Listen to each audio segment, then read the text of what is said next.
claims her roommate agreed to split the proceeds from selling their litter of puppies, but kept the cash instead. Sylvia Parrish says she was tired of Miss Ford owing her money. Miss Parrish is countersuing for $2,250. All right, Ms. Ford, you are suing Ms. Parrish for $1,875 that you say she owes you for the sale of puppies that are half yours, and you are counterclaiming against her for rent that she didn't pay and utilities. Let me start with you, Ms. Ford. How is it that you two met? Sure. We met while working in a temp job at a corporate company, administrative type work. And how long ago? 3 years ago. Okay. Now, yeah. And so she ended up getting a full-time position, good for her, and I was not able to get a full-time position, but we did stay in touch because we were friends, and we talked on the phone, and I did let her know that I was struggling financially and struggling to find work, and while we were on the phone one day, she was like, well, I need a roommate, so she invited me to move in with her. And I came. You didn't have a job when she invited you to move in with her? That is correct, Your Honor. Did you have any savings? I had some savings. I did. Okay. Yeah. And how much was the rent supposed to be? $1,000. She said she was thinking of doing for rent. And what did you say? Yes, okay, that's fine. I brought $1,000 for the first month rent because I did want to show I was there to be a good roommate. But I did also clarify from the beginning that I was not employed at the time. So I did pay that first. Right, but month. I mean, what was the rent going to be? She needed a roommate. It wasn't just to help you out. She also needed a roommate. Well, as a friend, she did offer to be helpful at this time. Yes. Yeah, and utilities, you weren't going to be paying utilities. She never specified. Did you expect her to also pay utilities, or was the $1,000 all you needed to add? I didn't press her about the utilities. We only discussed the monthly rent, which would be $1,000. So I imagine then that kind of sounds like utilities are included, but I know that you're suing for the utilities, and we'll talk about that in a second. But all right, so all she mentions is $1,000. You agree to $1,000. You pay her $1,000, and month two, what do you do? Well, month two, I'm still unemployed. So I do give her $500, just as, again, a good faith movement. No, it's rent. It's not good faith. It's not nice. It's not as a favor. It's rent. Go on. Well, that could have also been clarified earlier about the I'm sorry, what did you think was happening? You got your own room, right? I did get my own room, and she's my friend. The last place where you were at, did your landlord have to clarify every month what the rent was, or did your landlord we had a contract. Yeah, okay, well, you can have a verbal contract, though, right? I don't think that was ever really specified. What do you mean? You were paying, the rent is $1,000 and you're moving in. Like, how much more has to be specified? Did you think rent was going to change every month depending on what you felt you could pay? No, I felt like it was, I'm looking for $1,000, kind of up for conversation. Well, did you have any other conversation and say, I can only afford $750? I did. When did you have that conversation? Month two after you moved in? Yeah. You're right. I mean beforehand, so that everybody is on the same page before you move in. Right. All right. So the only conversation is $1,000. So one would be within their right mind to think that month two, it happens again. Rent is an every 30-day thing, right? Okay. So now, you have a dog. Correct. You have a dog. Yes. Your dog is neither spayed nor neutered. That's correct. Neither is yours. Correct. Your dog is a girl or boy? A girl. Your dog is a boy. So what happened? My dog, Lola, a golden retriever, got pregnant. And what is your dog? A doodle. Okay. Yes. And wow, we didn't see that coming. Right? Like, did you guys really not see that coming? No. These two cases look completely different on the surface. One involves roommates, rent, and golden doodle puppies, while the other involves a homeowner, a landscaping company, and 2 massive pine trees. But the lesson is exactly the same. Unclear verbal agreements invite conflict, and taking matters into your own hands usually makes the dispute worse. In the first case, the court enforced both valid contracts. Lucy owed unpaid rent, Sylvia owed half of the puppy proceeds, and the obligations were netted into a $375 judgment for Sylvia. In the second case, Austin proved that the remaining $400 was owed for the tree work, while Florence was encouraged to separately negotiate the stump removal for $300. Judge Milian's rulings show that courts focus on what was actually agreed, what can be proven, and what work or money was exchanged, not assumptions formed after the relationship breaks down. Written terms, transparent pricing, and direct communication could have prevented both lawsuits. If you found these cases as shocking as we did, make sure to hit that like button, share your thoughts in the comments, and don't forget to subscribe for more jaw-dropping courtroom breakdowns. See that coming? No, we didn't plan for that. Well, you may not have planned it, but if you have the dogs around each other and then they're in heat, what do you think they're going to do? They're going to do what animals do, right?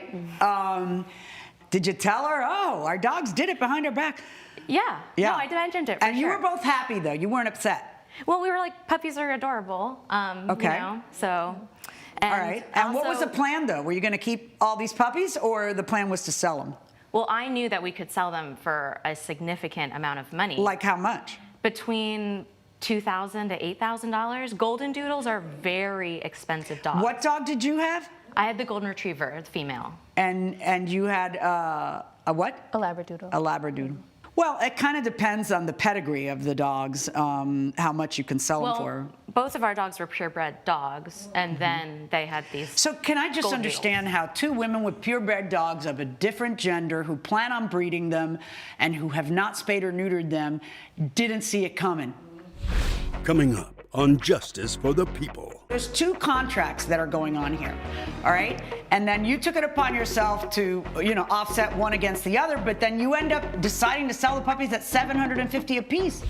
And later, Stump removal, as I explained to Ms. Howard, is something that is a much more entailed job. It requires heavy machinery, and that is not... Did you ever tell her that beforehand? Yes, Your Honor. if you'll be in the Los Angeles area and want to bring your case to court, call 1-888-552-6878.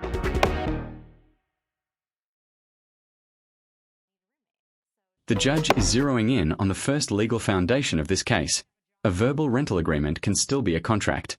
The absence of a written lease does not automatically mean there was no enforceable deal. Lucy admits the agreed monthly rent was $1,000, paid that amount for the first month, and then paid only $500 in month 2. Her explanation that the payment was a good faith gesture does not change its legal character. Rent is not optional simply because the tenant remains unemployed, unless the landlord clearly agrees to reduce or postpone it. The most damaging point for Lucy is that she discussed affordability only after moving in. That leaves the original $1,000 agreement standing. But Sylvia is not completely protected either, because she appears to have left utilities unclear. So here is the question. Should a friend be held to the same strict payment expectations as any other tenant? Or did Sylvia create this problem by mixing generosity with business and never putting the terms in writing? This is Justice for the People with Judge Milian. We're back with a dispute between Lucy Ford and her former roommate, Sylvia Parrish, over a litter of golden doodle puppies.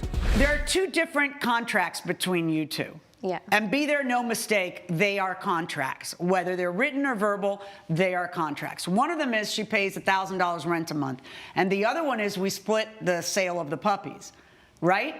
Yes. 50-50. Yes. So there's two contracts that are going on here, all right?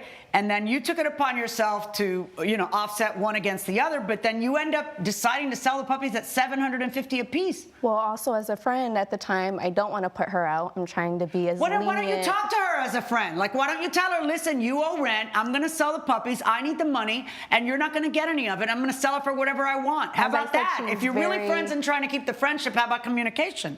She was very dismissive every time I tried to communicate. Yeah, I know, so say it at her. You sold them for how much? $750? How did you not know they were being sold? Like, were they sold to the same person? Were they sold all on the same day? What is it that went on that 4 of them got sold and you didn't notice? Sure. So I had secured a position at that point. I went to work, and when I got back from work, the 4 dogs of them were have gone. been sold. And now Who the did you case sell- shifts from unpaid rent to a completely separate source of money, the puppies. The courtroom humor is obvious, but the underlying issue is serious. Both women had unaltered purebred dogs of opposite sexes living in the same home, and neither seems to have taken meaningful steps to prevent breeding.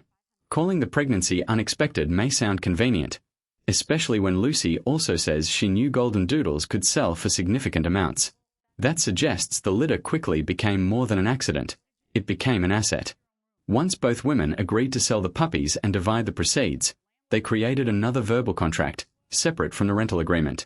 Ownership of the parent dogs also matters because each woman contributed to the litter. But anticipated values of $2,000 to $8,000 are not guaranteed sale prices. Actual recovery generally depends on what the puppies were truly sold for or reasonably worth. Do you think the puppies were treated like animals needing care, or like quick cash to solve a roommate dispute? 4 of them have been sold. Who did you sell 4 of them to? I sold them at my work company. Okay, to 4 different people? Yes. Okay. So you had it planned, or how? How did that work? Did you bring the puppies to work and people just... I did have it planned if she didn't come to me sooner with rent that I was going to take initiative myself and just sell the puppies and get what was owed. Why didn't you just talk to her about that? I just feel like, again, every time I tried to communicate, she just dismissed me. What happened to the 5th puppy?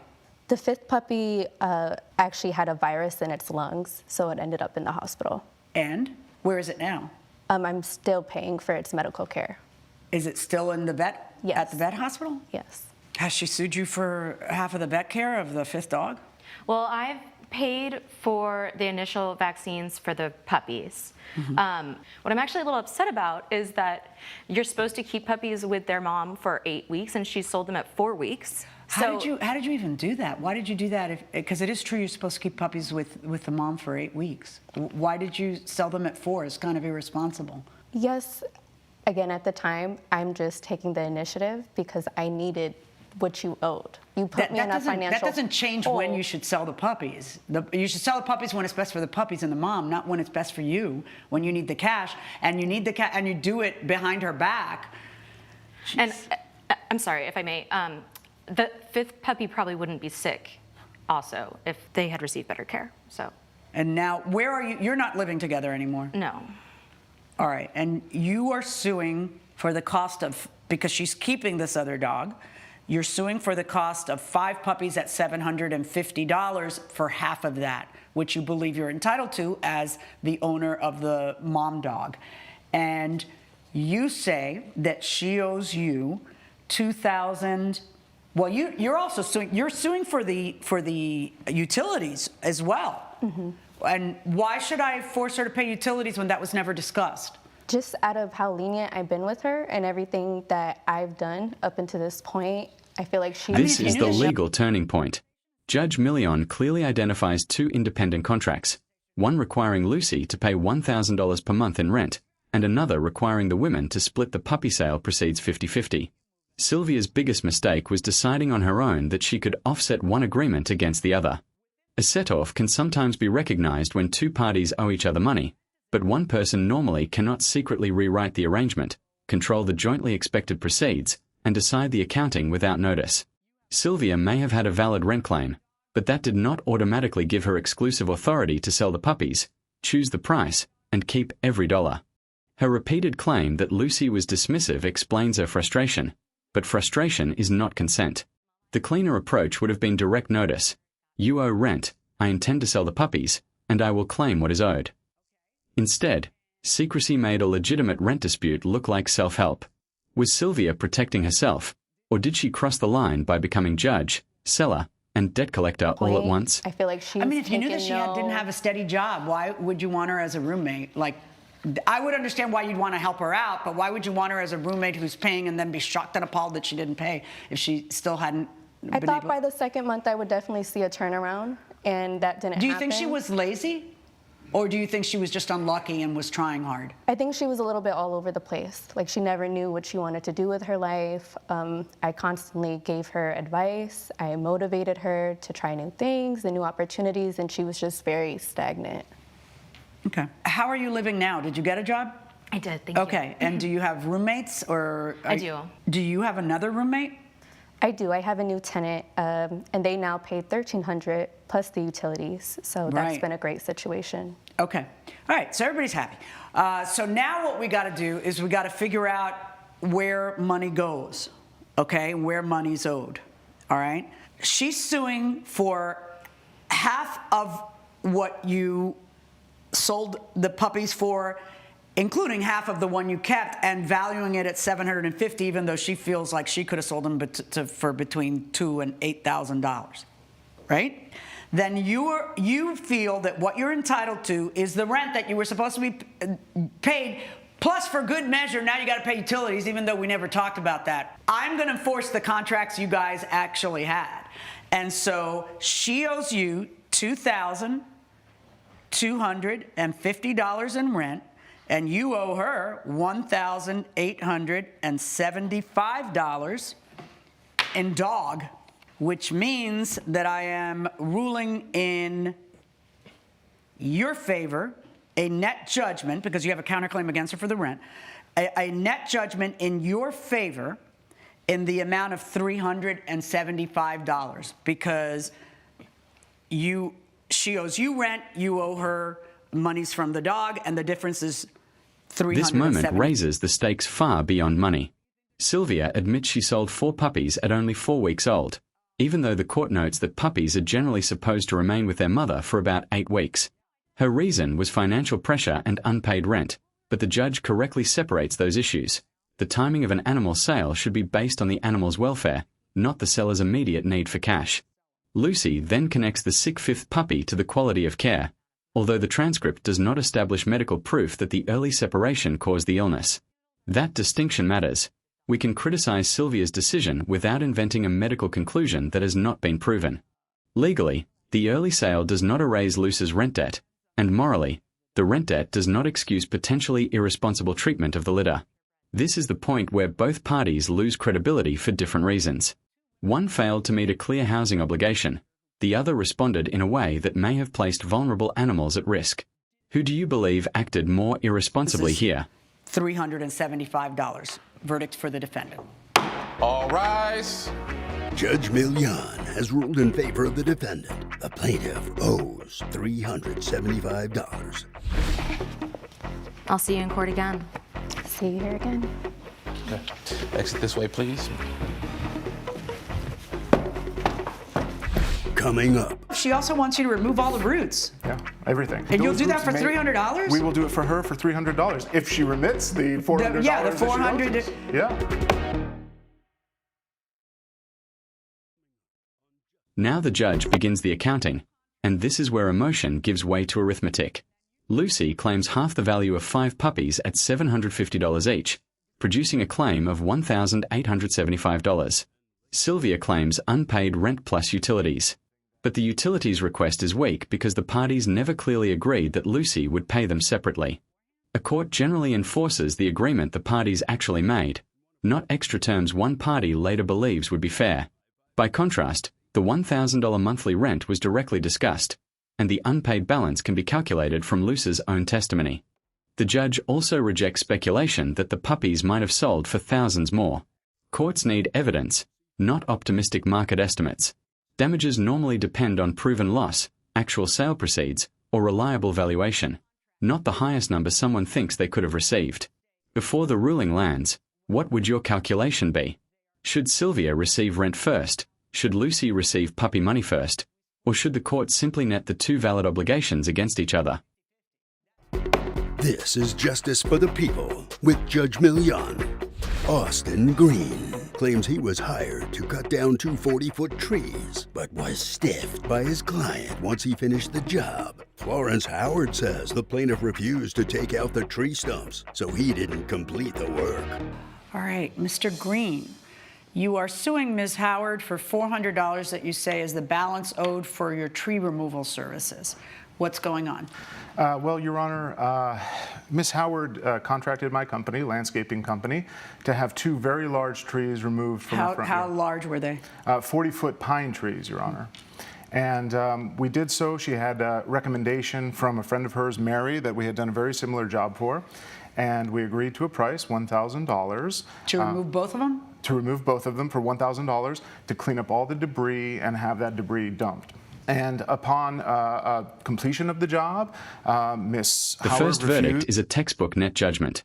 Judge Milian finds that Lucy owes Sylvia $2,250 in rent, while Sylvia owes Lucy $1,875 from the puppy agreement. Subtracting those amounts leaves a difference of $375 in Sylvia's favor. The utilities are not added because they were never part of the proven agreement.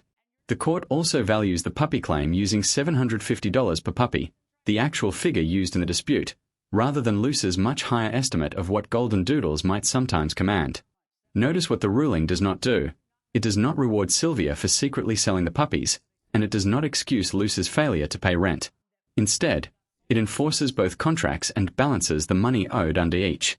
That is why the defendant wins, but only for the net difference. Fair result, or should Sylvia have been penalized more heavily for selling the puppies without notice and at such a young age? Miss Howard refused to pay the rest Remaining of the money, balance. the $400. And why yes. did she refuse? Did she tell you why? Well, she wasn't satisfied with the job. She says that the stumps were not removed with the removal of the trees. How high up did you leave the stump? The stump is about 1.5 feet off. A foot and a half from the ground? A foot and a half from the ground. But the stump removal, as I explained to Ms. Howard, is something that is a much more entailed job. It requires heavy machinery, and that is not a part of the basic tree removal Did you ever service. tell her that beforehand? Yes, Your Honor. The job that Mary I'm Emerson... asking you to repeat yourself. I'm asking you, did you tell her beforehand, stump not included, when you I quoted don't believe her she that asked, Your Honor. Say it again. I don't believe she asked us that. Okay, so the subject never came up about No. stumps. All right. Coming up, So are you suggesting to him that you discuss with him, I need you to pull out all of the roots? Well, I don't think that's- either one of you talked about any of this. I think it's just, can you get this tree down? Yeah, I'll get the tree down.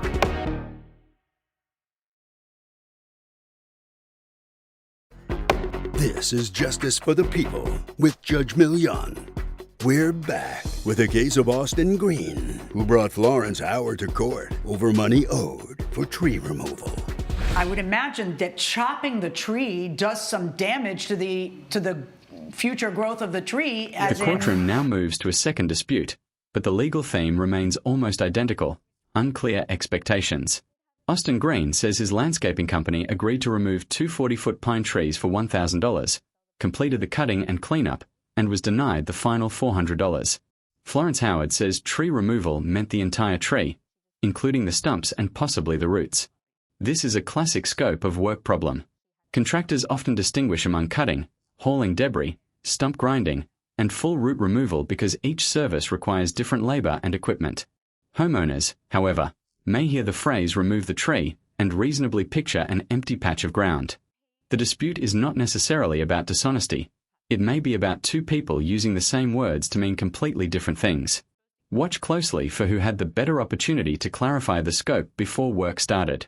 Should the professional contractor be responsible for explaining exclusions, or should the homeowner ask exactly what is included before agreeing to the growth of the price? tree, as in, it Yeah, but doesn't. the roots still are active. Well, and I mean, so are you suggesting to him that you discuss with him, I need you to pull out all of the roots? Well, I don't that- think either one of you talked about any of this. So I wonder if you're not in a position where you should be telling her, hey, if you want the stump removed, it's X. If you don't, it's Y. Rather than having, her being surprised as a first-time tree cutter that there's a stump issue. Yeah, I'm absolutely empathetic to that, Your Honor. The job that Mary Emerson, the person who referred her to us, had done was just the tree that's was the same standard thing. across It's two 40-foot trees, Yes. and you're charging $1,000 to remove two 40-foot trees. That's Yes. a lot of work. We gave her get a that. discounted rate as well. I get for that. It. Did you ever say to him, I need did the not, stumps Your removed, I Honor. want all those roots removed? Did you ever say, did No, you really but think you were going to I get all know that done nothing- for $1,000? This is my first experience having trees removed, so I have no knowledge. When he says tree removal, at the time before he cut the tree down, the roots and the stump were part of the tree. I figured the whole thing was going to be removed. You don't just want the stumps ground, you want all the roots removed too. Right. We told her we would be happy to do it once she remits the rest of the payment to us. the How much more $400. would you charge her to get the At a stumps? discounted rate, Your Honor, $300 extra. Oh, my and that God. is a discounted rate, and that requires, as I said, heavy equipment. Yes, it We have to does. split down the stumps, and as I said, we'd be Wait, happy but that's to do not it. enough. She also wants you to remove all the roots. Yeah, everything. And you'll those do that roots for may- $300? We will do it for her for $300 if she remits the $400. yeah, the that she owes $400 us. Yeah. Lady. I'm going to need you to listen to me because you should take what's behind door number 1. Austin's Judge Milian. testimony reveals the central weakness in his case presentation. He cannot clearly say that he told Florence, before the work began, that stump removal was excluded. He initially suggests the service was explained, but when the judge presses him, he acknowledges that the subject may never have come up because Florence did not ask. That is a risky position for a professional. The contractor knows that stump grinding and root removal are separate, equipment-heavy services. The first-time homeowner may not. At the same time, Florence's expectation expands from removing the visible stump to removing all underground roots, which is a far more extensive job. Neither side appears to have defined the scope. Legally, the court must decide what a reasonable agreement covered based on the price, industry practice, and the work performed. Practically, one written estimate with an included and excluded section would have prevented the entire case. Who should carry the burden of clarity when technical services are sold? The expert or the customer? Judge Milian's verdict when justice for the people returns.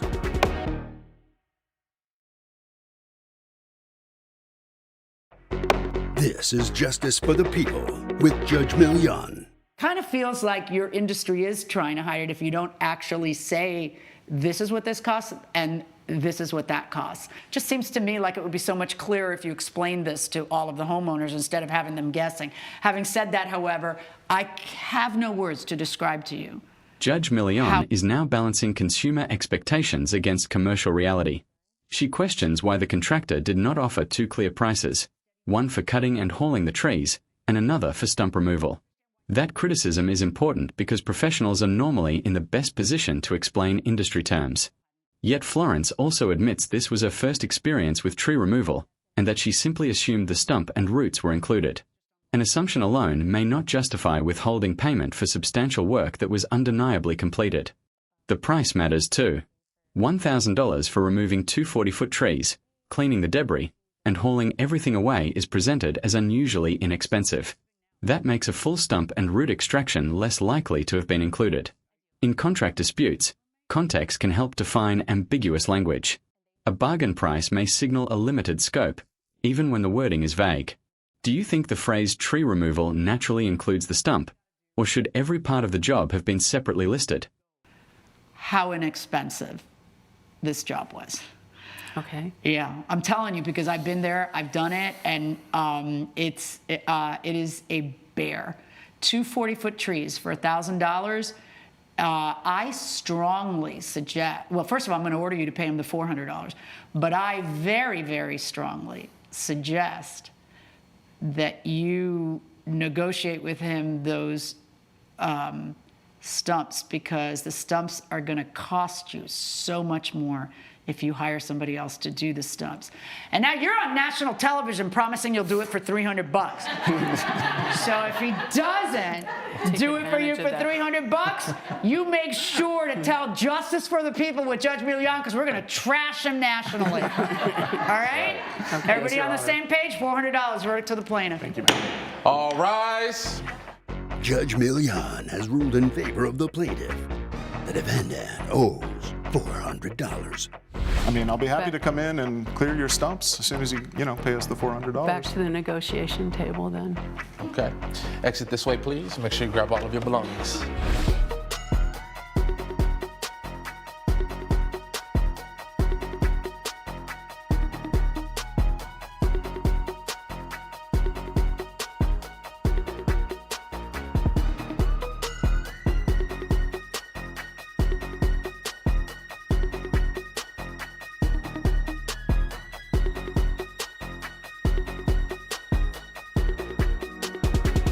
This has been a production of Allen Media Group.